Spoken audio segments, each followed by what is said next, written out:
नमस्कार बच्चों, Isha classes online education में आपका एक बार फिर से स्वागत है। देखिए बच्चों, 9th क्लास के अंदर हमारा जो फर्स्ट चैप्टर है दो बैलों की कथा, ये कहानी है प्रेमचंद जी की, ये चल रही है। इससे पहले हम लोग इसमें 2-3 वीडियो देख चुके हैं। अगर आप लोगों ने वो वीडियो नहीं देखे हैं तो एक बार ज़रूर देख लीजिए, ताकि आप लोगों को ये चैप्टर जो है पूरे अच्छे ढंग से समझ में आ जाए। देखिए प्रेमचंद जी की ये जो कहानी है, ये कृषक समाज और जो आज़ादी से पहले भारतीय लोगों की जो दुर्दशा थी उसी बात का यहाँ पर चित्रित कर रही है। दो बैलों की कथा ये कहानी है, ठीक है। तो हम लोग पाठ पढ़ रहे हैं इस समय, फर्स्ट पार्ट है और जिसका नाम क्या है, दो बैलों की कथा। यहाँ हम बात कर रहे हैं, कहानी है और किसके द्वारा लिखी गई है, ये प्रेमचंद जी के द्वारा लिखी गई है। इसमें झूरी काछी जो होता है, थोड़ा सा मैं आपको रिवीजन करा रहा हूँ। झूरी काछी जो है उसके दो बैल थे और जो दो बैल हैं जिनका नाम क्या है, हीरा और मोती।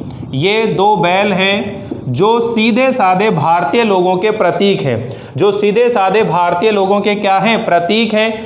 और जिस तरह अंग्रेजों के शासन काल में भारतीय लोगों पर अत्याचार हो रहा था, उसके इस तरह ही ये जो हीरा मोती हैं ये भी अत्याचार और अन्याय को सहते हैं, ठीक है। और किस तरह से ये छूट करके वहाँ से भागते हैं। देखिए क्या कहते हैं कि जो झूरी काछी है वो हीरा मोती को अपने ससुराल भेज देता है। कहाँ भेज देता है, ससुराल भेज देता है। अब ससुराल जो है यानी कि झूरी काछी का साले का नाम है गया, इसके घर भेज देता है। लेकिन उस घर से भी ये हीरा और मोती जो है छूट कर आ जाते हैं। पहली बार भेजते हैं जब छूट कर आ जाते हैं, फिर दोबारा से जो झूरी काछी है उन्हें अपने ससुराल गया के पास फिर से भेज देते हैं। लेकिन फिर भी दूसरी बार भी वो वहाँ से छूट करके आ जाते हैं। रास्ते में एक खेत में वो मटर खाने के लिए रुक जाते हैं, तभी वहाँ पर खेत का मालिक आ जाता है और उन्हें पकड़ करके और कांजी हाउस जो होता है उसमें भेज देता है। अब कांजी हाउस के अंदर होता क्या है कि ऐसे पशु जो खेत में फसल खाते हैं उन्हें पकड़कर कांजी हाउस में भेज दिया जाता है। अगर उनका जो मालिक है अगर उन्हें लेने के लिए आ जाता है तो उनसे जुर्माना लेकर उनको छोड़ दिया जाता है, नहीं तो उन बैलों की क्या कर दी जाती है, नीलामी कर दी जाती है। इस तरह वो कांजी हाउस के बारे में बात होती है। तो यहाँ तक की जो स्टोरी थी वो हम लोग पढ़ चुके हैं कि उन्हें पकड़ करके कांजी हाउस में भेज दिया। दूसरी बार जब बैल ये गया के घर से भाग कर आ रहे थे तो रास्ते में ये अपना पेट भरने के लिए एक मटर के खेत में चले गए, वहां पेट भरकर मटर खाते हैं और उसी समय जो खेत का मालिक आ जाता है और उन्हें पकड़कर कांजी हाउस भेज देता है। तो इसी से आगे का जो घटनाक्रम है आज हम लोग पढ़ने वाले हैं। कि इससे पहले देखिए 4th जो अंक दिखाई दे रहा है, यहां हम लोग शुरू करेंगे। आज 3रे अंक तक हम लोग पढ़ चुके हैं, टोटल 5 अंक है इसके अंदर। तो देखिए प्रातःकाल दोनों मित्र कांजी हाउस में बंद कर दिए गए। सुबह दोनों मित्रों को, हीरा और मोती दोनों को कहां बंद कर दिया, कांजी हाउस में बंद कर दिया। दोनों मित्रों को जीवन में पहली बार ऐसा साबिका पड़ा कि सारा दिन बीत गया। मतलब जीवन में पहली बार ऐसा हुआ कि उनको सारे दिन भर भूखा रहना पड़ा हो, सारा दिन बीत गया और खाने को एक तिनका भी ना मिला हो। समझ ही में न आता था ये कैसा स्वामी है। उनको समझ में नहीं आ रहा था ये कैसा मालिक है, कैसा स्वामी है। इससे तो गया फिर भी अच्छा था, इससे तो गया जो था वो अच्छा था, क्योंकि वहाँ उसे भोजन तो देता था, सूखा भूसा ही सही, लेकिन वो खाने के लिए देता था। यहाँ कई भैंसें थी, इस कांजी हाउस में कई भैंसें थी, कई बकरियाँ भी थी, कई घोड़े, कई गधे, पर किसी के सामने चारा नहीं था। मतलब उस कांजी हाउस में बहुत सारे पशु जानवर थे, लेकिन किसी के पास सामने भी चारा न था। सब जमीन पर मुर्दों की तरह पड़े थे। कई तो इतने कमज़ोर हो गए थे कि खड़े भी ना हो सकते थे। सारा दिन दोनों मित्र फाटक की ओर टकटकी लगा करके ताकते रहे, देखते रहे, पर कोई भी चारा लेकर आता न दिखाई दिया। तब दोनों ने दीवार की नमकीन मिट्टी चाटनी शुरू कर दी, यानी कि दीवार पर जो नमकीन मिट्टी है उसे चाटना शुरू कर दिया। पर इससे क्या तृप्ति होती, पर इससे क्या पेट भर पाता उनका, नहीं भर पाया, ठीक है ना। रात को भी जब कुछ भोजन न मिला तो हीरा के दिल में विद्रोह की ज्वाला दहक उठी, यानी कि जो हीरा है उसके मन में विद्रोह, बगावत करने की आग ज्वाला दहक उठी। मोती से बोला, अब तो नहीं रहा जाता मोती, अब नहीं रहा जाता मोती, अब तो हमें यहाँ से निकलने के बारे में सोचना चाहिए। मोती ने सिर लटकाए हुए जवाब दिया, तुझे तो मालूम होता है प्राण निकल रहे हैं, मतलब ऐसा लग रहा है कि तेरे तो प्राण निकल रहे हैं। इतनी जल्दी हिम्मत न हारो भाई, यहाँ से भागने का कोई उपाय निकालना चाहिए, हमें यहाँ से निकलने के लिए कोई उपाय सोचना चाहिए।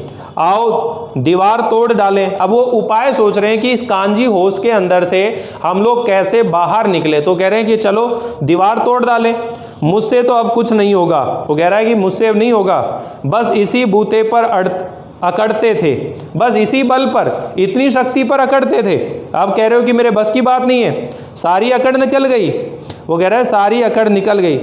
बाड़े की दीवार कच्ची थी, हीरा मजबूत तो था ही। अपने नुकीले सींग दीवार में गड़ा दिए और जोर मारा तो मिट्टी का एक चिप्पड़ निकल आया, यानी कि जो मोती है ये, इसने क्या करा, हीरा ने, उसने दीवार के अंदर अपने सींग से मारा और उसके अंदर मिट्टी निकल आई। फिर तो उसका साहस और ज़्यादा बढ़ गया, हिम्मत बढ़ गई।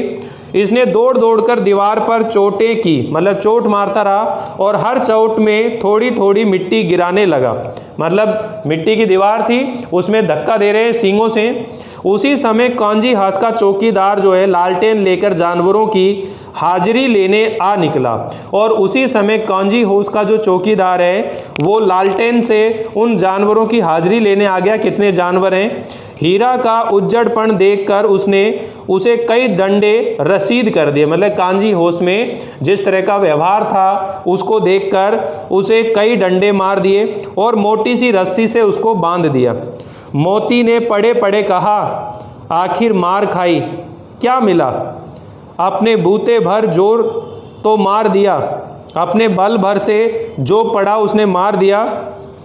ऐसा जोर मारना किस काम का कि और बंधन में पड़ जाएं, मतलब इस तरह के बल का क्या उपयोग करना कि और ज़्यादा मुसीबत में पड़ जाएं। जोर तो मारता ही जाऊंगा चाहे कितने ही बंधन पड़ जाएं। बोले कि इसी तरह मैं अपनी ताकत दिखाऊंगा चाहे कितने ही बंधनों में पड़ जाए। मतलब देखिए, आप देखिए किस तरह से ये जो प्रेमचंद जी है उन्होंने परतंत्रता में, गुलामी में, अंग्रेजों के गुलाम थे तो उस समय अंग्रेजों के द्वारा कितने अत्याचार किए जा रहे थे, कितनी पीड़ाएं दी जा रही थी, लेकिन कुछ क्रांतिकारी भारतीय लोग ऐसे थे तो जो लगातार उनके साथ में लड़ने के बारे में सोचते थे, उनका विद्रोह करते थे, उनके सामान का बहिष्कार करते थे। तो ये जो हीरा मोती है ये आज़ादी से पहले जो क्रांतिकारी पुरुष थे उन्हीं के प्रतीक के रूप में यहाँ पर दिखाए जा रहे हैं। प्रतीक यानी कि पहले बता दिया, कोई ना कोई शब्द जो होता है किसी ना किसी चीज़ का क्या होता है, प्रतीक होता है। जोर से मारता ही जाऊंगा चाहे कितने ही बंधन पड़ते जाएं, जान से हाथ धोना पड़ेगा। ठीक है ना, मोती कहता है भाई जान से हाथ धोना पड़ेगा, कुछ परवाह नहीं है, यूँ भी तो मरना ही है। सोचो दीवार कूद जाती तो कितनी जानें बच जाती, इतने भाई यहाँ बंद हैं, किसी की देह में जान नहीं है, 2-4 दिन और यही हाल रहा तो सब मर जाएंगे। हाँ ये बात तो है। अच्छा तो ला फिर मैं भी जोर लगाता हूँ, तो आजा अब हम दोनों जोर लगाते हैं। मोती ने भी दीवार में उसी जगह सींग मारा, थोड़ी सी मिट्टी गिरी और फिर हिम्मत बढ़ी। फिर तो वह दीवार में सींग लगाकर इस तरह जोर लगाने लगा मानो किसी प्रतिद्वंदी से, किसी दुश्मन से लड़ रहा है। आखिर कोई 2 घंटे की जोर आजमाई के बाद दीवार ऊपर से लगभग 1 हाथ गिर गई। उसने दुगनी शक्ति से दूसरा धक्का मारा तो आधी दीवार गिर गई। दीवार का गिरना था कि अधमरे से पड़े हुए सभी जानवर चेत उठे। तीनों घोड़ियाँ, यानी कि उसके अंदर 3 घोड़ी थी, तीनों घोड़ियाँ सरपट भाग निकली। फिर बकरियां निकल गई, इसके बाद भैंस भी खिसक गई, पर गधे अभी तक ज्यों के त्यों खड़े थे। मतलब सीधे साधे भारतीय लोग जिनको गधे के रूप में, मतलब इतने संवेदनशील यानी कि इतने सहनशील, सब चीज़ों को सहन कर रहे हैं। कह रहे हैं कि पर गधे अभी तक ज्यों के त्यों खड़े थे। हीरा ने पूछा, तुम क्यों नहीं भाग जाते? एक गधे ने कहा, जो कहीं फिर पकड़ लिया जाए तो, अगर फिर पकड़ लिया तो क्या हर्ज है, अभी तो भागने का अवसर है ना भाई, हमें तो डर लगता है, हम तो यहीं पड़े रहेंगे। मतलब गधों ने जवाब दिया कि हम तो यहीं रहेंगे, हमें तो डर लगता है। आधी रात से ऊपर जा चुकी थी, आधी रात का समय बीत चुका था। दोनों गधे अभी तक खड़े सोच रहे थे कि भागे या ना भागे, और मोती अपने मित्र की रस्सी तोड़ने में लगा हुआ था। जब वह हार गया तो हीरा ने कहा, तुम जाओ, मुझे यहीं पर पड़ा रहने दो, शायद कहीं भेंट हो जाए, फिर दोबारा मुलाकात हो जाए। मोती ने आंखों में आंसू लाकर कहा, तुम मुझे इतना स्वार्थी समझते हो हीरा? हम और तुम इतने दिनों एक साथ रहे हैं, आज तुम विपत्ति में पड़ गए तो मैं तुम्हें छोड़कर अलग हो जाऊं? हीरा ने कहा, बहुत मार पड़ेगी, लोग समझ जाएंगे ये तुम्हारी शरारत है। मोती गर्व से बोला, जिस अपराध के लिए तुम्हारे गले में बंधन पड़ा, उसके लिए अगर मुझे मार पड़े तो क्या चिंता, इतना तो हो ही गया कि 9-10 प्राणियों की जान बच गई, वे सब तो कम से कम आशीर्वाद देंगे। ये कहते हुए मोती ने दोनों गधों को सींगों से मार मार कर बाड़े के बाहर निकाला और तब अपने बंधु के पास आकर सो रहा। भोर होते ही मुंशी और चौकीदार तथा अन्य कर्मचारियों में कैसी खलबली मची, इसके लिखने की ज़रूरत ही नहीं है। बस इतना ही काफ़ी है कि मोती की खूब मरम्मत हुई और उसे भी मोटी रस्सी के साथ बांध दिया गया, यानी कि मोती को भी एक मोटी रस्सी से बांध दिया। अब यहाँ देखिए, ये इनकी घनिष्ठ मित्रता का परिचय मिलता है। अगर चाहता मोती तो वो वहाँ से भाग सकता था, लेकिन वो भी अपने मित्र हीरा को बचाने के लिए या उसे छुड़ाने के लिए वहीं रुक जाता है। आखिरकार जो चौकीदार है उसे भी पकड़ लेता है और काफ़ी पीटता भी है। एक सप्ताह तक दोनों मित्र वहाँ बंधे पड़े रहे। किसी ने चारे का एक तृण भी न डाला, यानी कि एक सप्ताह तक दोनों मित्र वहाँ बंधे पड़े रहे। किसी ने चारे का एक तिनका भी उनको नहीं डाला। हाँ, एक बार पानी दिखा दिया जाता था, यही उनका आधार था। दोनों इतने दुर्बल हो गए थे कि उठा तक न जाता था। ठठरियाँ निकल आई थी, बिल्कुल कमज़ोर हो गए थे। एक दिन बाड़े के सामने डुग्गी बजने लगी और दोपहर होते होते वहाँ 50-60 आदमी जमा हो गए। मतलब एक दिन बाड़े के सामने डुगडुगी बज रही है, सुनो सुनो सुनो, आज के दिन यहाँ पशुओं की नीलामी होने वाली है। तो वो डुगडुगी बज रही है, मतलब किसी ने, मतलब वो वहाँ पर 50-60 आदमी जमा हो गए। तब दोनों मित्र निकाले गए, उनको बाहर निकाला गया और उनकी देखभाल होने लगी। लोग आकर उनकी सूरत देखते और मन फीका करके चले जाते। ऐसे मृतक, ऐसे मरे हुए बैलों का कौन खरीदार होता।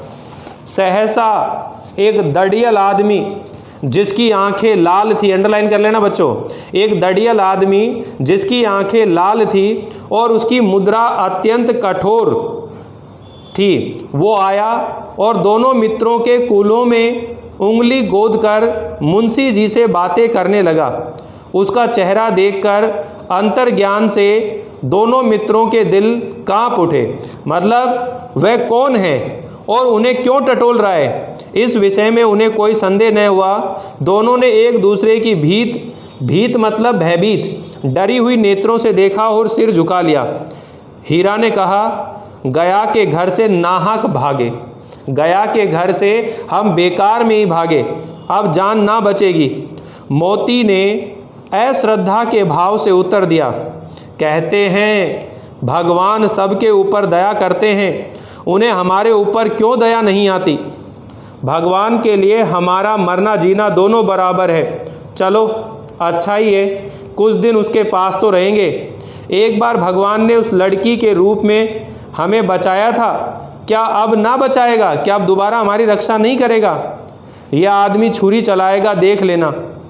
मतलब वो कसाई था, उसे काटेंगे, ये इस बात का डर था। तो क्या चिंता है, मांस, खाल, सींग, हड्डी सब किसी ना किसी काम आ जाएंगे। नीलाम हो जाने के बाद दोनों मित्र उस दड़ियल के साथ चले। दोनों की बोटी बोटी कांप रही थी, बहुत ज़्यादा डर रहे थे। भाई कसाई ने उनको खरीद लिया ना, अब कसाई क्या करेगा, उनको काटेगा, उनको मारेगा। तो दोनों जो है बहुत ज़्यादा भयभीत हो गए थे।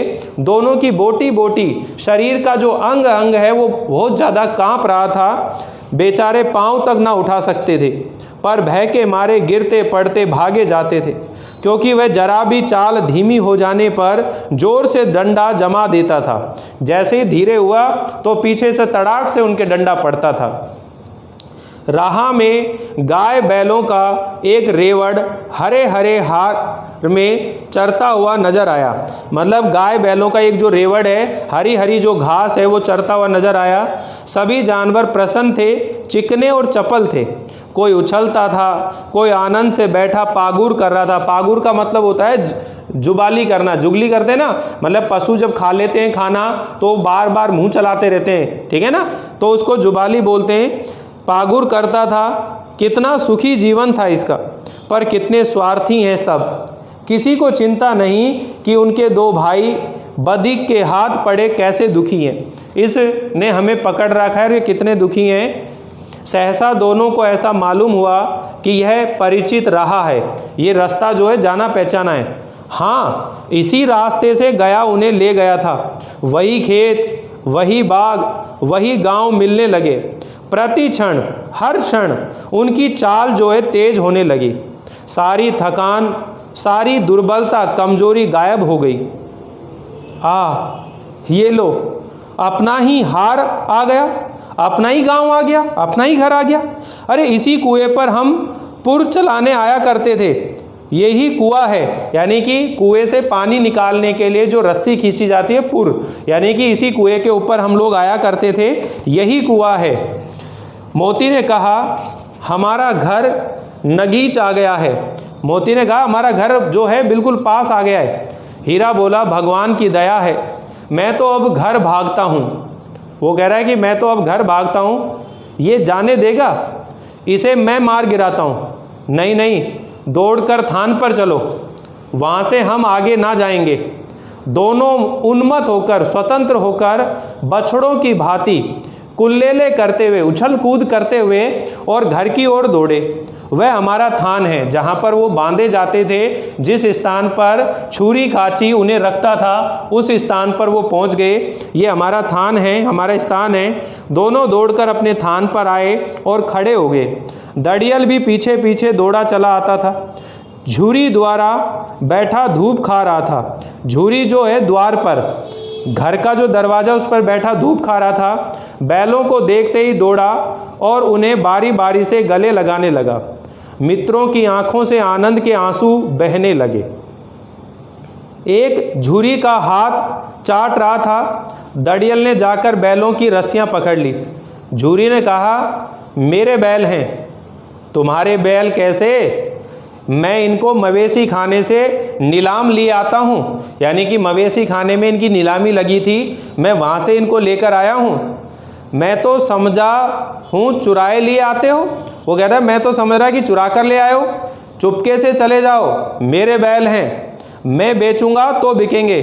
किसी को मेरे बैल नीलाम करने का क्या अख्तियार है, क्या अधिकार है? जाकर थाने में रपट कर दूंगा। ये ध्यान रख लेना कि ये मेरे बैल हैं, अगर नहीं माने तो थाने में जाकर रपट लिखा दूंगा, रिपोर्ट लिखा दूंगा। मेरे बैल हैं, इसका सबूत ये है कि ये मेरे द्वार पर खड़े हैं। दड़ियल झल्लाकर बैलों को जबरदस्ती पकड़ ले जाने के लिए बढ़ा। उसी वक्त मोती ने सींग चलाया और दड़ियल पीछे हटा। मोती ने पीछा किया, दड़ियल भागा, मोती पीछे दौड़ा। गांव के बाहर निकल जाने पर वह रुका, पर खड़ा दड़ियल का रास्ता देख रहा था। दड़ियल जो है दूर खड़ा धमकियां दे रहा था, गालियां निकाल रहा था, पत्थर फेंक रहा था, और मोती विजयी शूर, एक विजयी शूरवीर योद्धा की तरह उसका रास्ता रोके खड़ा था। गांव के लोग ये तमाशा देखते थे और हंसते थे, यानी कि गांव के लोग इस दृश्य को देख रहे थे और सभी हंस रहे थे। जब दड़ियल हार कर चला गया तो मोती अकड़ता हुआ वापस लौटा। जब सबे वो जो दड़ियल था कसाई, वो वहाँ से चला गया तो मोती अकड़ता हुआ लौटा। हीरा ने कहा, मैं डर रहा था कि कहीं तुम गुस्से में आकर मार ना बैठो। अगर वह मुझे पकड़ता तो मैं बेमारे न छोड़ता। अगर वो मुझे अब की बार पकड़ता तो उसको मारे बिना नहीं छोड़ता, मैं उसको ज़रूर मारता। अब नहीं आएगा, आएगा तो दूर से ही खबर लूँगा, देखूँ कैसे ले जाता है। जो गोली मरवा दे तो, अगर तुम्हें गोली से मरवा दे तो मर जाऊँगा, पर उसके काम तो ना आऊँगा। हमारी जान को कोई जान ही नहीं समझता, इसीलिए कि हम इतने सीधे हैं। जरा देर में नांदों में खली, भूसा, चोकर और दाना भर दिया गया और दोनों मित्र खाने लगे। झूरी खड़ा दोनों को सहला रहा था और 20 लड़के जो हैं, 20 लड़के करीब 20 लड़के तमाशा देख रहे थे। सारे गांव में उत्साह सा मालूम होता था, एक उत्सव सा मालूम हो गया, ऐसा लगता था। और उसी समय मालकिन ने आकर दोनों के माथे चूम लिए। और इस तरह से ये कहानी आप लोगों को ये बताती है बच्चों कि अगर हमें परतंत्रता, गुलामी की बेड़ियों से आज़ाद होना है तो उसके लिए एक संघर्ष करना पड़ता है, उसके लिए मार भी खानी पड़ती है, उसके लिए तरह तरह की यातनाएं भी सहनी पड़ती है, और तभी जाकर हमें आज़ादी मिलती है। याद करो, हमारे देश को आज़ाद कराने के लिए कितने ही क्रांतिकारी पुरुष ऐसे हुए हैं जिन्होंने जेल के अंदर कितनी अमानवीय यातनाएं सहन करी थी, कितनी बार उनको भूखा रहना पड़ा था, किस तरह तरह की उनको यातनाएं दी गई थे, मारा पीटा गया था, लेकिन अंग्रेजों की उन्होंने दास्तां स्वीकार नहीं करी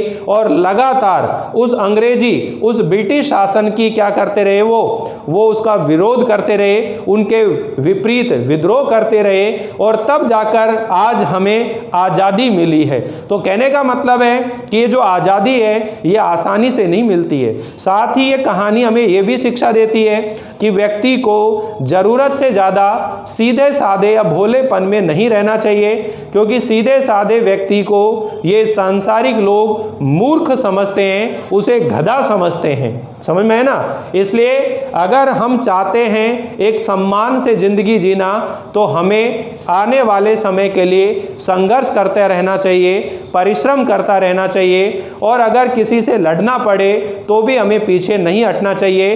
तभी जाकर हम अपने स्वाभिमान के साथ, अपने मान सम्मान के साथ अपनी ज़िंदगी को व्यतीत कर सकते हैं। तो देखिए, ये जो कहानी है बच्चों, इस कहानी के अंदर मैंने आपको शुरू के अंदर 6 तत्व बताए थे। उन 6 तत्वों के अंदर हम लोगों ने बात करी थी कथानक, पात्र और देश काल, वातावरण, और लास्ट में एक उद्देश्य भी था।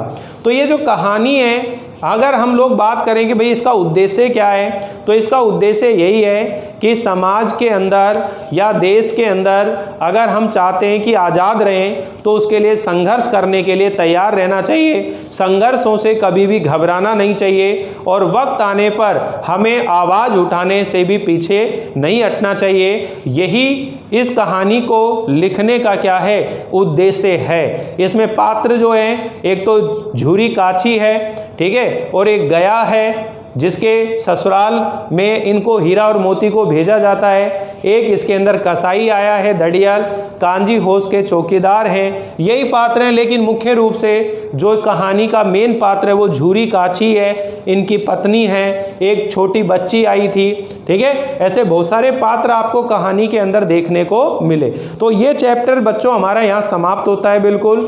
अब इसके जो क्वेश्चन आंसर हैं वो रह गए हैं, तो जो क्वेश्चन आंसर हैं वो हम लोग आगे पढ़ सकते हैं, बाकी ज़्यादा कठिन है नहीं। अगर आप देखेंगे कि भाई कांजी होश में कैद पशुओं की हाजिरी क्यों ली जाती थी, तो ये उत्तर मैंने आपको पहले ही बता दिया कि कांजी होश में उन पशुओं को लाया जाता था जो खेत में फसल खाते थे, उन्हें पकड़कर कांजी होश में बंद करा दिया जाता था। अगर उनका मालिक उन्हें लेने आ जाता था तो जुर्माना लेकर उन्हें छोड़ दिया जाता था, नहीं तो उन्हें नीलाम कर दिया जाता था। यही कारण है कि कांजी होश में जो कैद पशु थे उनकी हाजिरी ली जाती थी कि कितने पशु हैं, ठीक है। छोटी बच्ची को बैलों के प्रति प्रेम क्यों उमड़ आया था? भाई जो छोटी बच्ची थी उसके माँ नहीं थी, उसकी सौतेली माँ थी और वो सौतेली माँ उसे मारती पीटती थी। जब बैलों को खाना नहीं दिया गया, उन्हें मारा पीटा गया, तो उस बच्ची को वैसा ही एहसास हुआ जैसा उसके खुद के साथ होता था। उसे लगा कि जैसे मैं इस समय अनाथ हूँ, ये सौतेली माँ मेरे से बर्ताव कर रही है, उसी तरह इन बैलों को भी एक सौतेली माँ की तरह इनके साथ बर्ताव किया जा रहा है, इनको मारा पीटा जा रहा है। इसलिए उसके साथ एक आत्मीयता का संबंध जो है स्थापित हो जाता है। तो इन क्वेश्चन आंसर के बारे में तो हम लोग नेक्स्ट वीडियो के अंदर चर्चा करेंगे बच्चों। अभी ये चैप्टर ख़त्म होता है। आप लोगों को कैसा लगा कमेंट करके ज़रूर बताइएगा। अगर आप लोगों को अच्छा लगा हो तो लाइक ज़रूर कीजिए। साथ ही इस चैप्टर के जो क्वेश्चन आंसर हैं वो आपको PDF फॉर्म में मिल जाएंगे, वहाँ से देखकर आप लोग इसके क्वेश्चन आंसर बहुत आसानी से कर सकते हैं। तो मिलते हैं अगली बार इसके क्वेश्चन आंसर लेकर, तब तक के लिए थैंक यू, धन्यवाद।